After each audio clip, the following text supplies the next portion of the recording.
Hello everyone, welcome back to the channel. If notifications are not showing on your phone's lock screen even for a specific app, then keep watching this video. In today's short tutorial, I'll guide you on how to fix the issue on your Android phone. So let's get started without wasting any time. Method 1.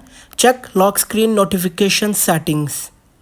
Open the settings app on your device. Tap on notifications or apps and notifications depending on your phone. Select lock screen under the notification settings. Tap notifications to show and choose show notification content.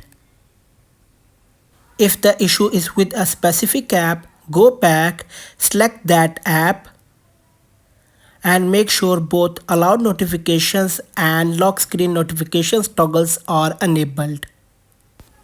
Method 2. Disable Do Not Disturb mode. For this, swipe down from the top of the screen to open the quick settings panel.